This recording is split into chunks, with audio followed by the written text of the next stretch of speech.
Good evening, ladies and gentlemen. The chief guest for this evening, Mr. Dilip Venksatkar, and friend and colleague Ajinkya Naik, and the author of the 10th book, Devendra Prabhudesai. It's a great pleasure for me to stand here before you at the book release of his 10th book. I have been associated with Devendra for a number of years. He was a part of BCCI, and I must admit, lot of new concepts that were done by BCCI, so far as the media is concerned, were all creations of his at that time, and for which I am ever grateful, because we could change the way BCCI is looked at. There was a time when BCCI and media never, I think, saw to each other in the way it should be. But he made an attempt when he was there in the BCCI. Writing a book is a really challenging thing. I had a part in writing books when I was a chemistry teacher, but that was different because there used to be 4 or 5 authors. Each one contributed to the chapters, 2 or 3 chapters of that textbook. But writing a book for the one that I wrote, I got a call from Rupa Publications during the COVID time. And he told me that, sir, why don't you write a book? I was really not very keen on what was being suggested, because I didn't know where to start. But how do we really get into writing a book or authoring a book which has to be read by people, and it has to be of interest to the cricket loving people. And somehow I agreed to, because the calls went on, and one day Devendra called me, because our author is the same. And he said, sir, let us do it, because you can start writing and just I'll help you out. And that's when it all started. But then I realized there is so much of history to Indian cricket. And I had been in MCA for a number of years. And Mumbai Cricket Association has its own history with respect to the way it has come up, its cricketers, the grounds, the number of times it wins Ranji Trophy.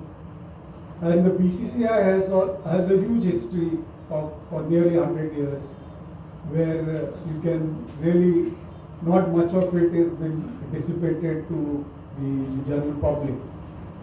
People are not really aware of the history of these institutions, which matter a lot. For me, I got an opportunity to go through the history of BCCI because I used to appear in the court cases of BCCI. And my job was to provide information to our lawyers based on the facts of the case, which was the Lodha case, which was popular and everybody knows about it.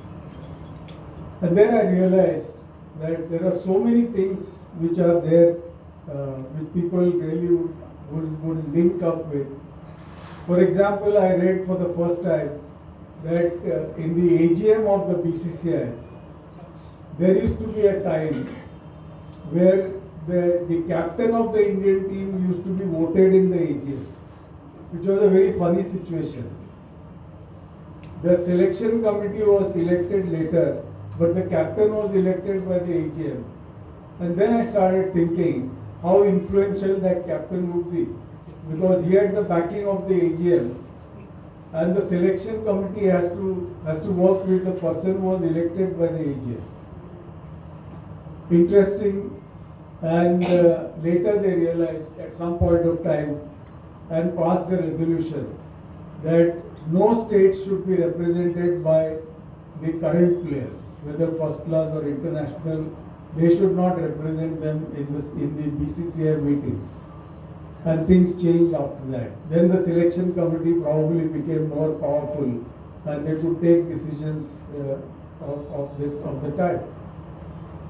There was a time, also a story which is related to Ranji Trophy, which Devan has mentioned in his book, that when Ranji Trophy was started in 1934, the first few years of Ranji Trophy were really challenging.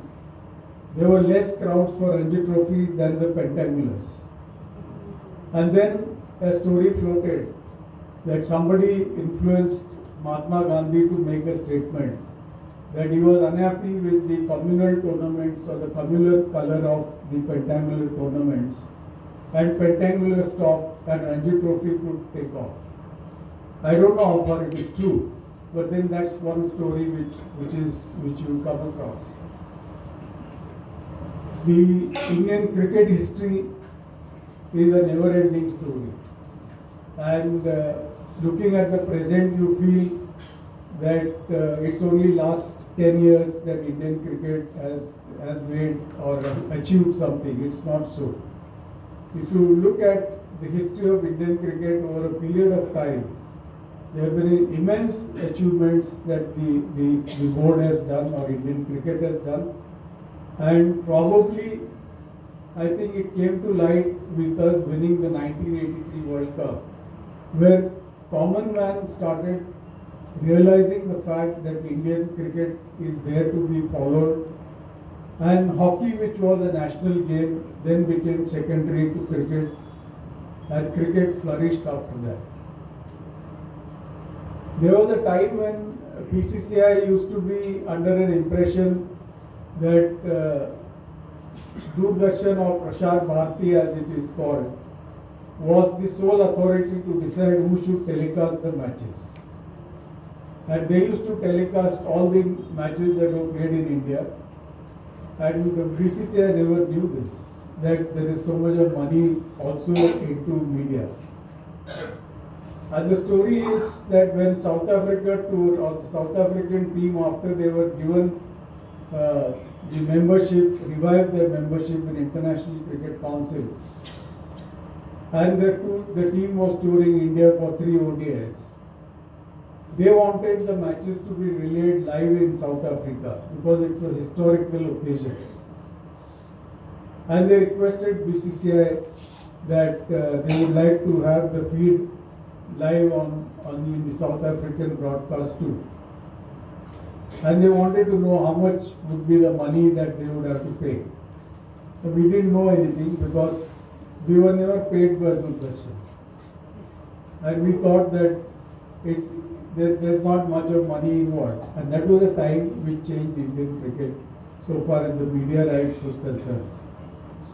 South African broadcast offered $200,000 to telecast those matches live in South Africa. And that opened up the eyes of the Indian administrators.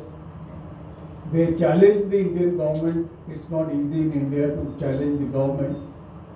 But they challenged the decision of Prasar Bharati at that time. And the Supreme Court passed an historical order that any cricket that is played in India is a part of BCCI or belongs to BCCI.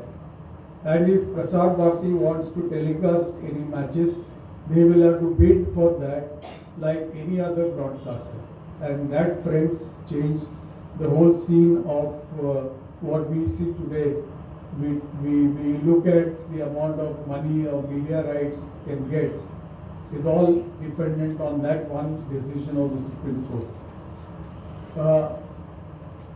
Mumbai cricket has its own history. If one really looks at, many of us have seen yesteryear's cricketers, the history of Mumbai cricket, winning the Ranji Trophy for the most number of times in India, and the number of international cricketers that have been produced. Somewhere down the line, it has a link also that the quadrangulars and pentangulars being played in Mumbai was also the basis for the popularity of the game and the following it had in the city of Mumbai. So if you encompass yourself into the history, it's huge, and each of this unit has its own history which we can enjoy. Devendra has put it nicely in his book Running Between Wickets. He has tried to make it interesting. A number of points which I said also has been reflected into this book. And I've gone through this book, Devendra. You've done a great effort. And I'm sure that just like your other books, this also will be popular. He is an author with some credit, I must say, because his book on Rahul Dravid had to go for a second edition. That speaks volumes for the way you write and the following that you have among the readers. Congratulations and God bless you.